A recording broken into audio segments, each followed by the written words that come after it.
हाँ भाई, मेरे एसएससी के वीर योद्धाओं, आज का शुभ दिन है 9 और चल रही है नवरात्रि। तो आपके लिए लेकर आ गया हूँ अच्छे अच्छे जीके के क्वेश्चंस, ताकि आपका हो जल्दी से सिलेक्शन। इससे पहले हम लोग आगे बढ़ें, मैं आपको बता दूं कि हमारे चैनल पे हम लोग शिफ्ट वाइज हर शिफ्ट के वीडियो कवर करने वाले हैं। तो अगर आप चैनल पे नए हैं तो चैनल को सब्सक्राइब कर लें, वीडियो को लाइक कर दें। हम लोग हर रोज़ के इंग्लिश के भी वीडियो डालते हैं, तो आप लोग वहाँ से भी जाके उनको कवर कर सकते हैं।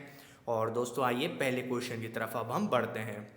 Navroz is celebrated by which community? मतलब नवरोज का जो त्यौहार है, ये डांस नहीं है, ये त्यौहार है, वो कौन सी कम्युनिटी मनाती है? तो इसका आंसर है पारसी कम्युनिटी। और नवरोज फेस्टिवल किस खुशी में मनाया जाता है? तो ये पारसी कम्युनिटी के नव वर्ष को जो है वो सेलिब्रेट करता है। इसका पॉलिटिकल यूज़ भी हुआ था, जी बिल्कुल।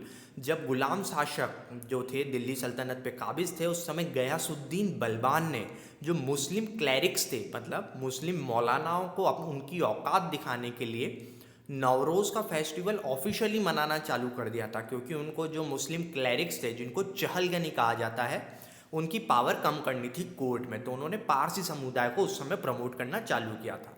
ठीक है दोस्तों, आइए क्वेश्चन नंबर 2 की तरफ। Article 356 is related to? पिछली ही शिफ्ट में मैंने ये कवर किया था। पिछली शिफ्ट में फाइनेंशियल इमरजेंसी पूछी गई थी, आर्टिकल 360 पूछा गया था। उस समय ही एक्स्ट्रा फैक्ट में कवर किया था। जिन भी लोगों ने देखा था उनका जरूर इसमें फ़ायदा मिला होगा। आर्टिकल 356 रिलेटेड है राष्ट्रपति शासन या फिर प्रेसिडेंट रूल से। कोई पूछ ले प्रेसिडेंट रूल कब लगाया, कितनी बार लगा, तो पहला प्रेसिडेंट रूल तो 1951 में ही लग गया था। नेहरू जी ने खुद ने उस समय जो है पॉलिटिकल बेनिफिट्स के लिए इसका यूज़ किया था। भारत में 100 से ज़्यादा बार प्रेसिडेंट रूल अब तक लग चुका है, ये बात हमें याद रखनी है। ठीक है, कांग्रेस के समय सरकारों को गिराने में इंदिरा गांधी ने इसका भरपूर उपयोग किया था। ठीक है, आर्टिकल 360 जो फाइनेंशियल इमरजेंसी है, वो भगवान की दया से भारत को अभी तक नहीं देखनी पड़ी है, क्योंकि भारत में बहुत कर्मठ लोग हैं, बढ़िया बढ़िया टैक्स देते हैं। 2.25 करोड़ मंथली जीएसटी कलेक्शन है। आर्टिकल 352 अब बचा है, बस यही पूछने वाले हैं। तो ये रिलेटेड है नेशनल इमरजेंसी से। ठीक है, आर्टिकल 352। भारत में अब तक नेशनल इमरजेंसी कितनी बार लग चुकी है? 3 बार लग चुकी है। दोस्तों, ये बात हमें याद रखनी है। और क्या याद रखना है? वीडियो को लाइक करना, चैनल को सब्सक्राइब करना। ठीक है, फिर आ जाइए biggest wheat producing state of India. मतलब भारत में गेहूं का सबसे बड़ा उत्पादक राज्य कौन सा है? तो हमें पता होना चाहिए उत्तर प्रदेश की वो हरियाली भूमि, जिसको गंगा जमुना जो है अपनी उर्वरक भूमि से सींचती है, वो है यूपी। और वीट क्या है? रबी क्रॉप। आइए दोस्तों, चौथे क्वेश्चन की तरफ चलते हैं। Who constructed Amer fort? ये जो बेहद मतलब रोमांचित करने वाला नज़ारा जो है, ये हमारे राजस्थान के आमेर फोर्ट का है। और जितना ये देखने में सुंदर है, मतलब आप इसको लाइव देखेंगे तो इससे ज़्यादा है, इसकी हिस्ट्री बहुत ज़्यादा अच्छी है। आमेर फोर्ट जो है वो किसने बनवाया था? आमेर फोर्ट बनवाया था राजा मान सिंह जी ने। राजा मान सिंह कौन सी डायनेस्टी या फिर वंश से थे? तो एक कछावा राजपूतों का वंश था। ठीक है, इसी में कई बार पूछ लिया जाता है कि शीतला माता मंदिर कहाँ पे है, तो इसी के अंदर शीतला माता मंदिर भी सिचुएटेड है आमेर फोर्ट के अंदर। और शीतला माता के बारे में क्या स्पेशल है कि ये ह्यूमन कंस्ट्रक्टेड मूर्ति नहीं है। जी हाँ दोस्तों, बहुत स्पेशल बात है। राजा मान सिंह जो है वो अकबर के हाई ओहदे के मनसबदार थे। उन्हें अकबर ने बंगाल में एक युद्ध लड़ने के लिए भेजा था, क्योंकि अकबर खुद उतर के नहीं आता था। अकबर की तरफ से ज़्यादातर युद्ध राजा मान सिंह ने ही जीते थे। तो राजा मान सिंह को बंगाल में भेजा जाता है एक युद्ध लड़ने के लिए। उस समय शीतला माता जो है उनके सपने में आती हैं और कहती हैं कि बंगाल की खाड़ी यानी कि बे ऑफ बंगाल में मेरी मूर्ति आपको सुबह के समय मिलेगी, जल में, समुद्र के अंदर। आप उसे लेके आइए और मेरा मंदिर बनवाइए।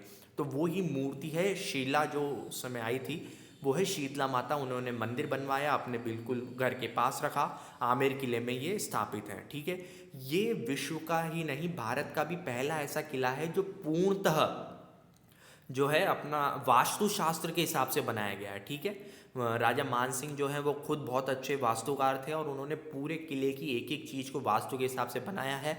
इसलिए इस किले पे अभी तक कछावाओं के अलावा किसी का शासन नहीं रहा है, ये बहुत खास बात है।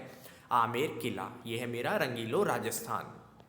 आ जाइए क्वेश्चन नंबर 4 की तरफ, क्वेश्चन नंबर 5 की तरफ। Parliamentary form of government is borrowed from which country? दोबारा रिपीट हुआ है लास्ट शिफ्ट का, अगर आप लोग एनालिसिस नहीं देख रहे हैं तो आप लोग नुकसान में हैं। पार्लियामेंट्री फॉर्म ऑफ गवर्नमेंट हमने कहाँ से चुराई है? आपको पता है भारतीय संविधान में ज़्यादातर चीज़ें चुराई हुई हैं, और वो चोरी का माल जो हमने ब्रिटेन से चुराया है वो है parliamentary form of government. Britain से और क्या क्या माल चुराया गया है?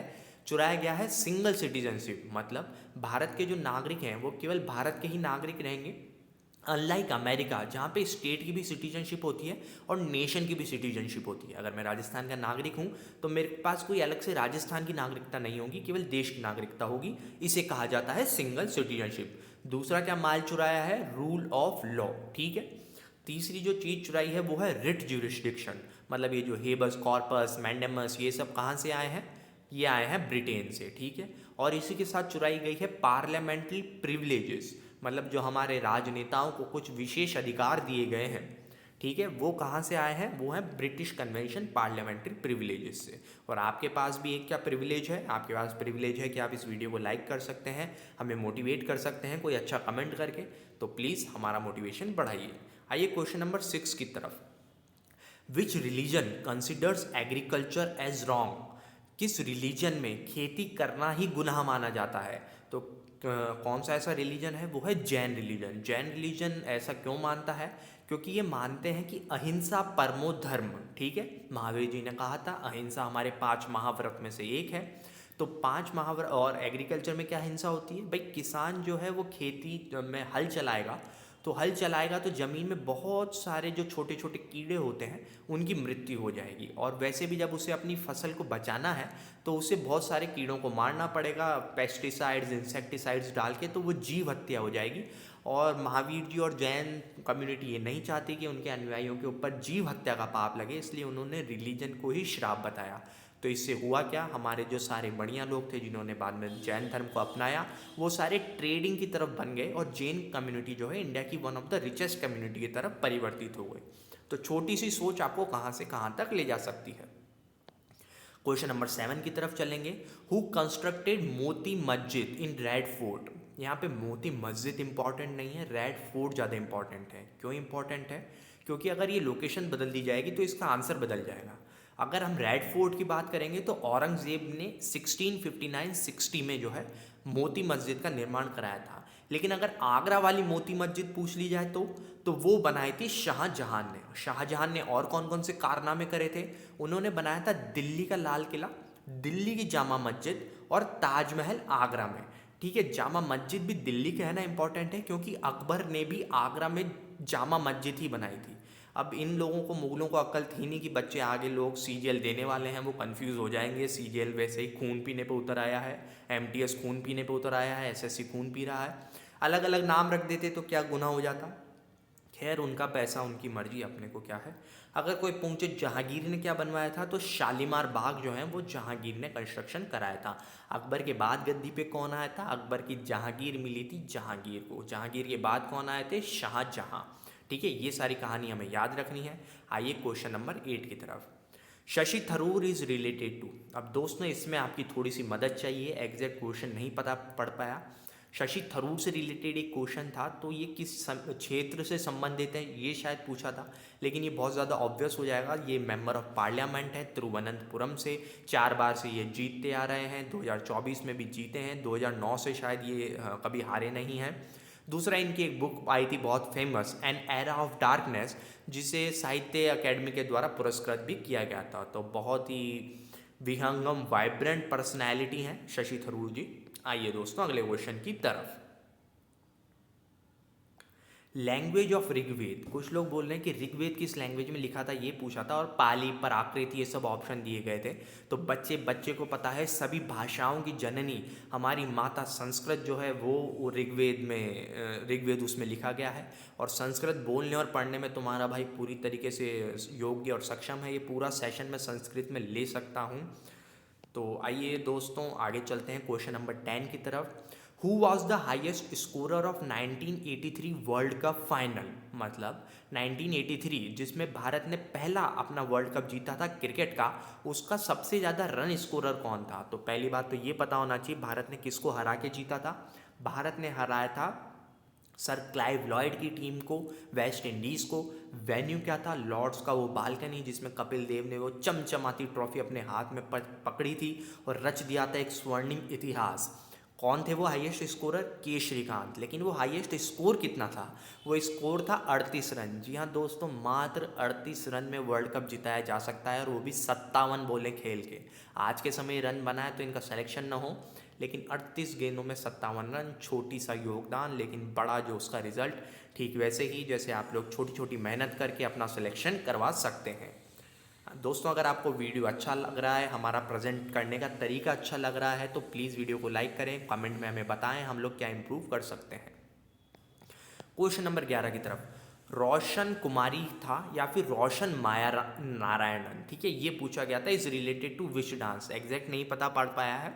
पहली बात तो रोशन कुमारी जी की बात कर लेते हैं। ये रिपीटेड क्वेश्चन है। अगर रोशन कुमारी जी की बात है तो सीजीएल 2 दिसंबर 2022 में जब सीजीएल हुआ था, मैं लेके आया हूँ, उस डेट का रिपीटेड क्वेश्चन है। तो अगर आप लोग सीजीएल के एक्स्ट्रा फैक्ट कवर करना चाहते हैं क्योंकि रिपीट हो रहे हैं एमटीएस में, तो हमारे चैनल पे जो अभी 2024 में सीजीएल की सभी शिफ्टों के शिफ्ट वाइज वीडियोस अवेलेबल हैं, आप वहाँ पे जाके बढ़ा सकते हैं अपना ज्ञान और बढ़ा सकते हैं अपने नंबर, ठीक है।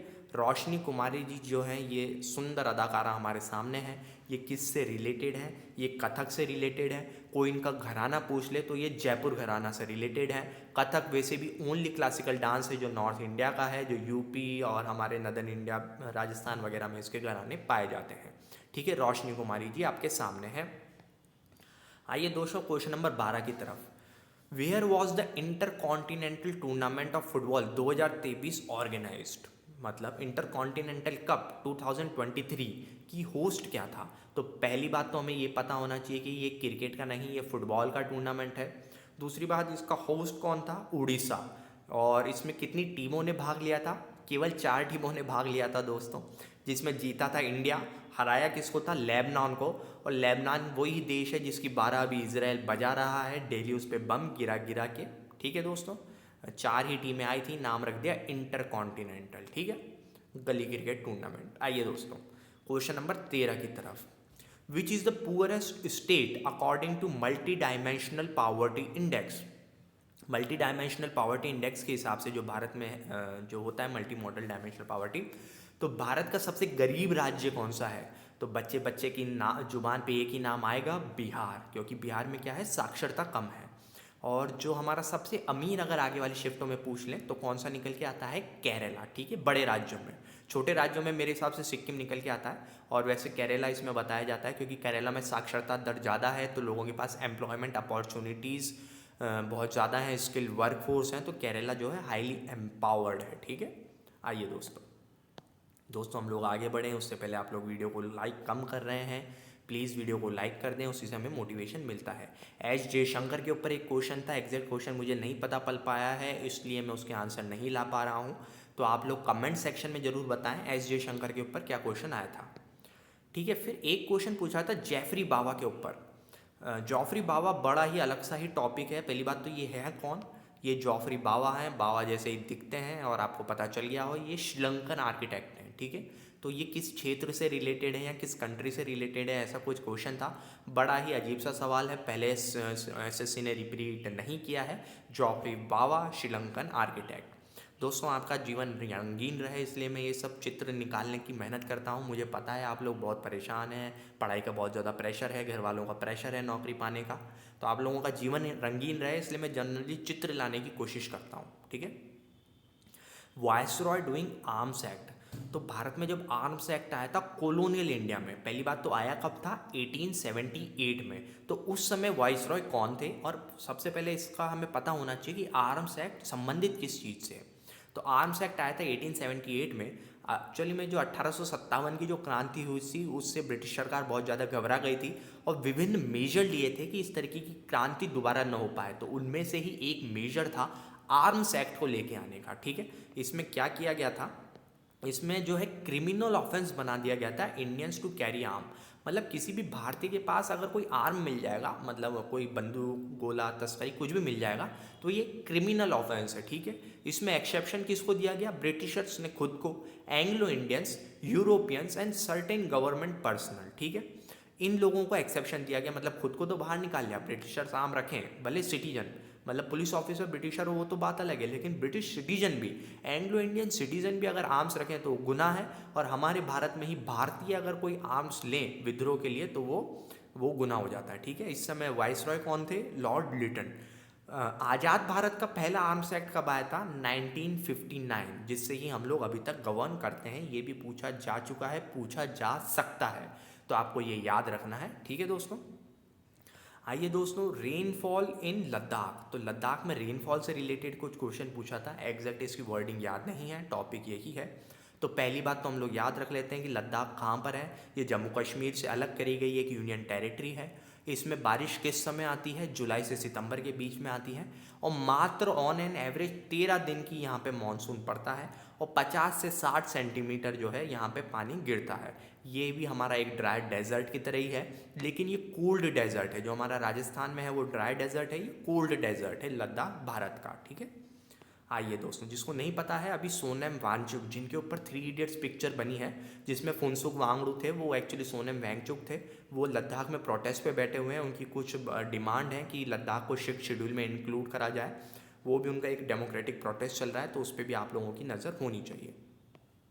क्वेश्चन नंबर 18, नैना देवी से रिलेटेड एक क्वेश्चन था। एग्जैक्ट वर्डिंग नहीं पता चलिए, आप लोग कमेंट में प्लीज़ कमेंट कर दें क्या थी। वैसे नैना देवी है क्या? ये हिमाचल प्रदेश के बिलासपुर डिस्ट्रिक्ट में स्थित एक शक्तिपीठ है। जब दक्ष का यज्ञ हुआ था और माता सती ने अपने पति की जो अपमान से आहत होकर अपने प्राण त्याग दिए थे, उसके बाद जो है शिव जी ने उनको लेके पूरे विश्व में घूमे थे। विष्णु जी के चक्र से उनके शरीर के टुकड़े होके धरती के विभिन्न विभिन्न हिस्सों पे गिरे थे। वहाँ सभी पे शक्तिपीठ बनी है। तो जहाँ पे माता सती की आंख गिरी थी वो है नैना देवी, ठीक है।